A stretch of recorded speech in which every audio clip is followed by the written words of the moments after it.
Hi, I'm Adriana Galinek, your embodiment and relationship coach, and this is my podcast. I spend most of my time reconnecting relationships, diving deep between the land of energy, and helping those couples, ignite that spark back in the bedroom. This podcast is for the universal, spellbinding people who love a little woo-woo and a thunder of truth. You're listening to Love, Sex, and Energy. Let's jump in. Hey, welcome back. I'm your host, Adriana Galinek, and this is my podcast, Love, Sex, and Energy. And today's episode is all about love. So let's just dive in. My favorite topic is love because love has many frequencies. Love has many topics.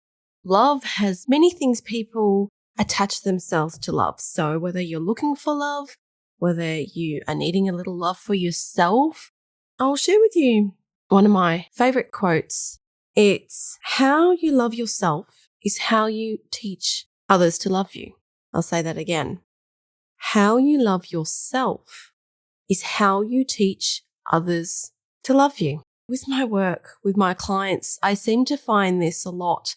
When we're talking about the subject of love, they automatically go into their love lives and, talk about things that are not working or why their partner doesn't love them the same or why they are not connecting. And my question always comes down to, so what do you do for yourself?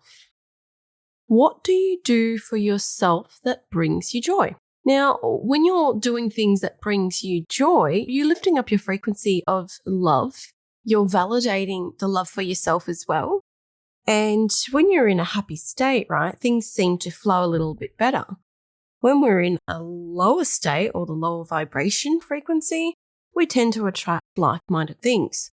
So how does that come down to how we love ourselves teaches others how to love you?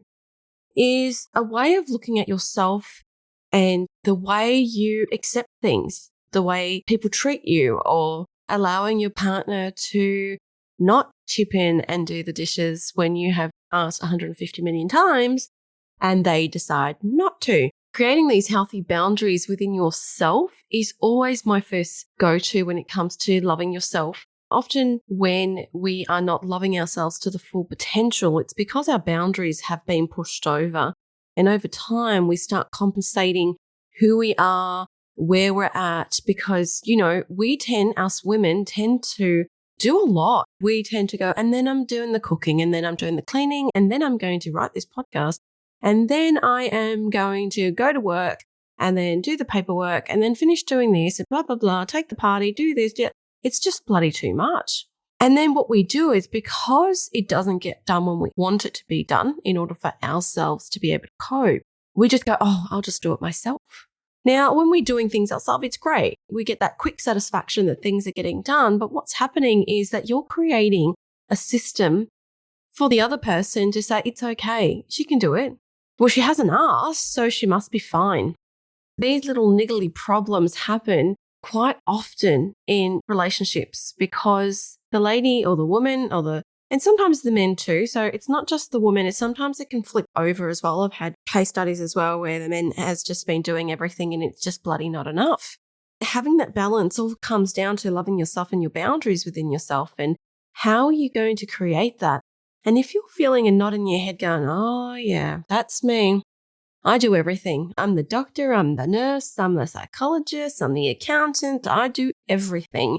It's time to stop. It's time to reshuffle. It's time to rebalance. It's time to prioritize yourself and start loving who you are. And sometimes it starts off by being a little bit selfish, right? It starts off by being selfish. And we women carry a lot of guilt, okay? We carry a lot of guilt because society, hopefully now we're creating some movement and change, but predominantly it's been like, that's your role. You're the mum. You stay home and cook and clean and do the dishes and do the washing and still go to work full time and still do everything else because that's just the role. And that's how the past generations have been taught. And now there's lots of moving, shaking, and I guess I'm really passionate about women in the workforce, being able to own that they can go to work and still have their families and not feel bloody guilty about it. And finding that time to love yourself is by putting yourself first, right? Now, I'm a mum of 6. My life has been about being a little bit selfish for myself every now and again in order for me to function. So what does that look like, right? So what does that look like for me? I schedule in my hikes, big hikes, twice a year, 4 days, I'm gone. See ya, off the grid, do not exist. Often mums would say, how do you do that, Adriana? How do you just pick up and leave when you've got so many kids? Well, you know what, ladies? I didn't have children by myself. I made that with a man who happened to be my husband at the time. It was equality. If I can stay home and look after the kids because you can go to work and do your things, guess what, buddy? You can do it exactly the same. Having that confidence that you have the equal right, just because you birthed them doesn't mean that you can't live your life to the fullest. And having a partner that understands that, and I was fortunate enough that I had a partner who encouraged that continuously. Sometimes, I think towards the end of our marriage, he was getting annoyed because he was realizing that I was having such a bloody good time, having fun and really loving the energy that I was in because I just wasn't stuck at home and work.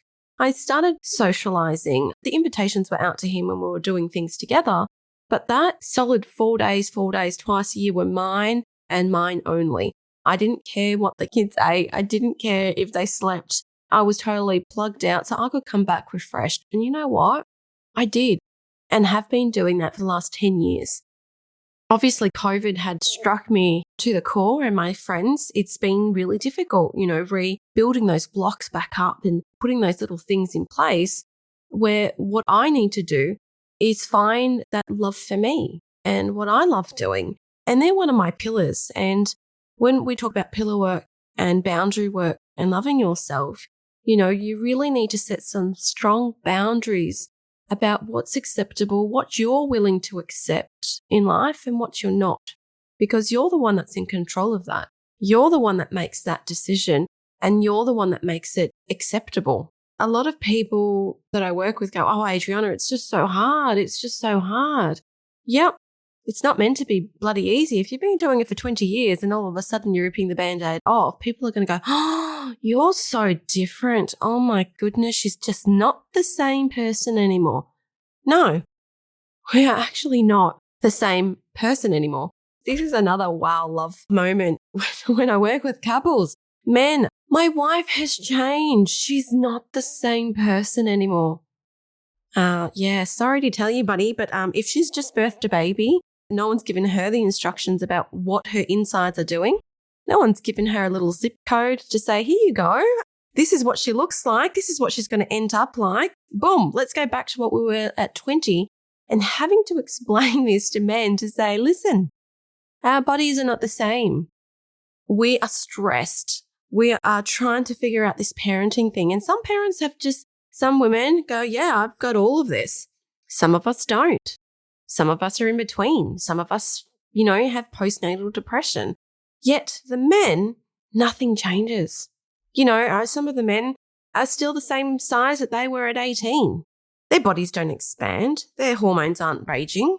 They're all of a sudden left with this saggy belly that's walking around after you've just delivered and gone through hell and back. Yet they want us to be exactly the same. Sorry to tell you, buddies, but we're not the same. And getting older and having had 6 kids myself, I used to be so hard on myself that I needed to be back in shape and do everything that I was doing before and still learn the rhythm of being a mum. Boy, that was tough. If I could tell my younger self now, go back in time and say, chill out and stand up for yourself a little bit more, that no, you don't have to have everything done. It goes back to loving yourself and your boundaries. We kind of get mushed into this love story or fairy tale about what life looks like or what it's meant to be, because these amazing movies, which I love movies, show us what love is. We get rescued and, that's not reality. It's not reality. We have real life shit that happens. We've got bills to pay. We've got kids to feed. We've got things that need to be done. And that shakes your partner in the best of times, the provider, the hunter and the gatherer that need to do that, versus yourself that's trying to get out of the fog of parenting. it just brings so many, like, as you can hear, I get very passionate about it because one, having lived through that, and I mean, not to that extremes, but just listening to stories of other women, there was another lady that I was dealing with where her partner just did not want to contribute to the house and was happy for her to be working so bloody hard after she had heart issues and had a heart failure. I tell her all the time, you just need to speak up for yourself. The fear of being able to speak out that you may want different things in life. You may want to do things a little bit off center. You have so much growth and change, and you see things differently in a different way, in that it's okay to use your voice. It's okay to speak. It's okay to feel. It's okay to connect. And women generally, and men too, so, I will be fair and give the other side too, where, women just close off. We push everyone away. We put the barriers, no, it's too hard basket. Don't want to do that. I'm just going to be a robot. I'm going to do everything that I need to do because I need to survive. Yeah, let's just not worry about that. And tomorrow's another day and keep going. Over time, I see this in women. They're, having working energy and been in a Reiki master for over 10 years. And I generally see energy in people and what that does to them over time when things aren't moving or, the cogs aren't working and they're not, spinning and shining bright. And I tap into those when I speak to my clients and really dive deep into what is the real issue. Loving yourself, how you allow others to treat you is so important to figure that out. Like, what makes you happy, and going back to, the things that you love to do, doing the things that you enjoy, going out. Mine is hiking, listening to podcasts, going out for drinks with my friends, creating new experiences, even when they're hard, knowing that I'm going to get through that because I need it. Telling people, if you're the one out there wanting that change and you don't know how to do it, start by writing down 10 most important things that make you happy, or 10 things that you'd like to do or achieve or step into. And I say 10 because that 10 is quite long. We tend to we roll off the top of our heads the first 3 because it's easy. But once we get to 10, it makes us really think about, hey, what is that 10? What does that look like? What does that feel like for me? How do I want others to treat me? If we're in a low vibrational state where we just go, that's fine. Like Eeyore, it's just me. It's okay. Like, we know people out there like that, right? We go, oh my God, here we go again. Oh my goodness. You don't want to be like that. You want to turn around and you want to live your best version of your life. But loving yourself is so important because others will treat you the way you treat yourself. Others will treat you the way you treat yourself. So have a think. How are you treating yourself? What does your life look like at the moment? What changes have you made or are you thinking of making?